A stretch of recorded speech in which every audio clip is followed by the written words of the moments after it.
Laneways of Melbourne, not a secret, but we'll have a look anyway. Hi, I'm Stacey Trock, and if you've been following me, you know that I love traveling, I love finding little hidden things, I love coffee, I love street art, and the natural place to go is the laneways of Melbourne. So today, I'm going to be showing you 7 of my favorite laneways in Melbourne. I've got this organized for you, okay? We're going to start at the north and we're going to work our way down. If you follow some blogs and you follow some travel guides, you're going to be tempted to get off at Flinders Street Station, which is the big, beautiful station, and hit the laneways that are right there. These are the coolest, these are the most popular, and they're freaking crowded. You're going to go there, you're going to be like, oh my goodness, yeah, it's cool, and now I've seen it, and you're going to tap out, and you're not going to look at all of the rest of the laneways. Travel is not a tick box exercise. Travel is about the experience. So we're going to look at all 7 of them and I'm going to build the anticipation. Trust me on this one.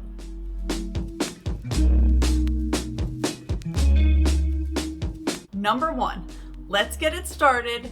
Drewery Lane. Like I said, we're not starting with the big ones, we're not starting with the ones with the most artwork, but they're freaking cool. So Drewery Lane is actually quite tiny. It's sort of going to be at the northeast quadrant of the CBD, which is the Central Business District or downtown of Melbourne.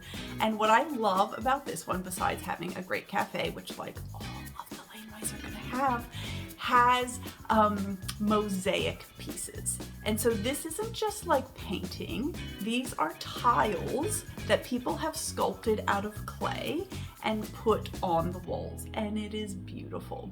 A large section of the tiles commemorate Anzac Day and the veterans who have fought in previous wars, and so it's really a beautiful place to go. Walk down the laneway, have a coffee, and if you look to your left, you will see one of the really big, beautiful, tall, full building murals that Melbourne is famous for.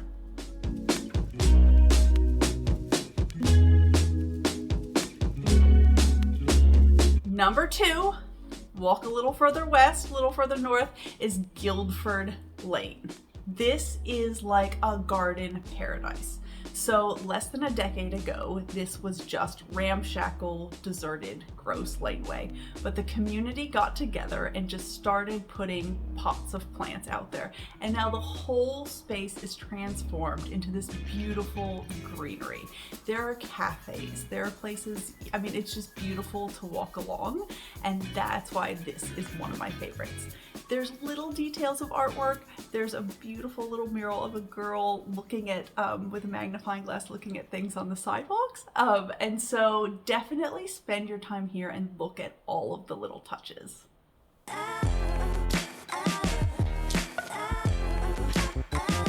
Laneway number 3. We've gone as far north as we're gonna go. All of this is completely walkable. So we're gonna turn south and walk down Hardware Lane.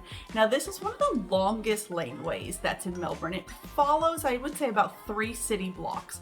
And the reason I love Hardware Lane is it is like a European pedestrian street. So it's quite wide. It's not one of the little hidden laneways, and it has restaurants and shops with outdoor tables on both sides for a full 3 blocks. So if you're looking for a nice restaurant, if you're looking for a cafe, if you're looking for some gelato and you're looking for a place to stop, Hardware Lane is definitely your place to go. Now, like I said, this isn't one of the street art laneways. The buildings are beautiful, but they're very much in like a European outdoor setting style. I took lots of beautiful photos here. Definitely stop and have a rest.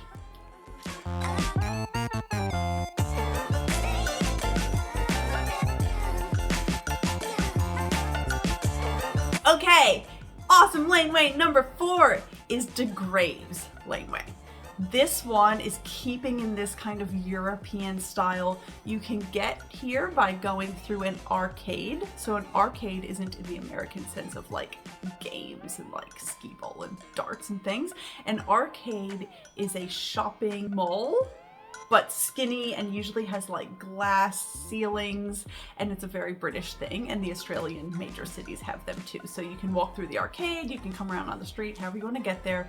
Degraves Street is combining the outdoor dining and restaurants with the street art. And so you'll see some beautiful street art along the walls, also tables and chairs, so you can sit outside and enjoy the scenery.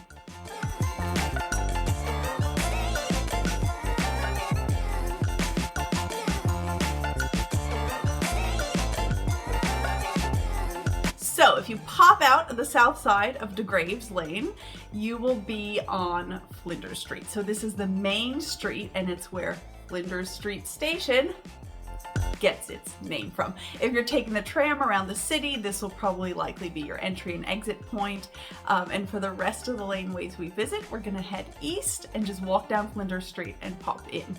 Definitely take a stop and have pictures at Flinders Street Station. There's heaps to do around Melbourne, and I'll make a separate video about that later, but definitely enjoy your time in the city. So you go left and left again, and the fifth amazing laneway that we're going to visit is Hosier Street.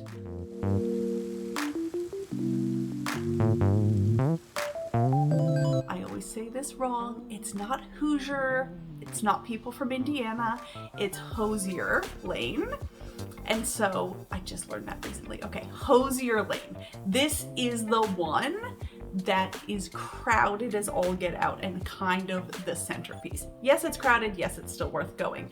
And so what you'll notice if you go here multiple times is the artwork is always changing. So generally speaking, there are some street art rules. If someone does a very large commissioned piece, it's pretty darn uncool to do graffiti over it. So you will see some mainstays like a piece by Matt Adnante or other famous artists that don't get painted over. But otherwise, it's pretty much a free-for-all. And so you will see artists painting, like we actually did see an artist doing his work while we were there at this most recent time, and the artwork is continually being refreshed. Often it goes through political themes or current artwork trends, and it's really interesting. Hosier Lane has a little dip to the side called, I think it's Rutledge Lane, and so just spend your time here getting a little lost. If you're patient, the people will eventually clear and you'll find a spot to take some great photos.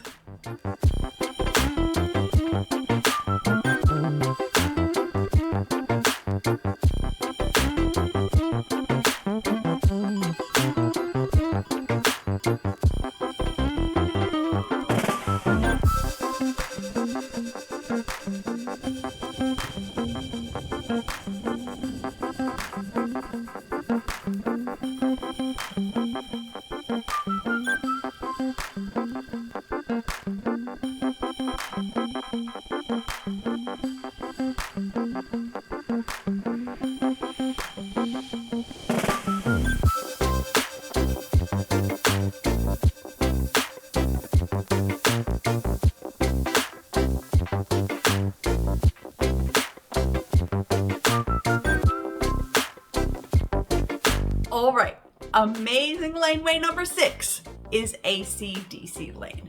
Now, Hosier was the peak of street art. It is not going to get any more dense than that, but like I said, exploring the laneways isn't always about finding the most arty art one. There are other benefits too. So AC/DC Lane is made famous because there's like a sculptural outcropping in the wall of a band member, I guess, from AC/DC. And so you may not know, AC/DC is Australian. They actually started in Newtown, so maybe that'll be a different video where I show you where their apartment was. And so this laneway was named after them, and it's a bit more like an artistic musical tribute. So you'll see, like at Current, a mural of Cyndi Lauper and other famous musicians. So it's not as dense, but it is a beautiful one and kind of a must-see when you visit. And so, if you head to the cutout of the guy from AC/DC, I should really know who he is, but I don't.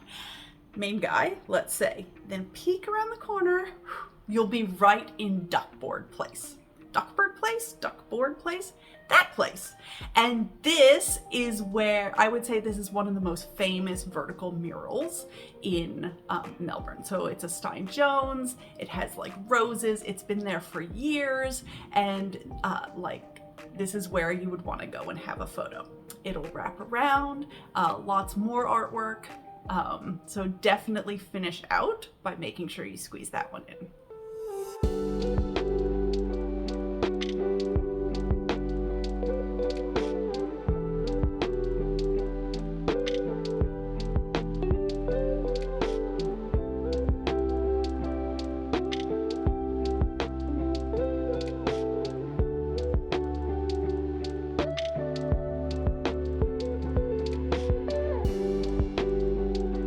Alrighty, did I cover every single laneway in Melbourne? No, I did not. Should you go peeking around and looking for more? Absolutely.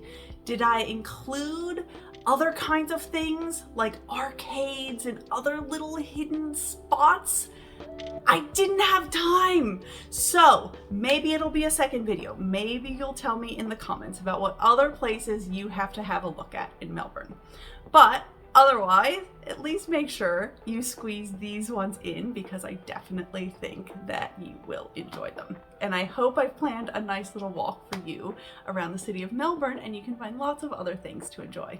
Until next time, see you!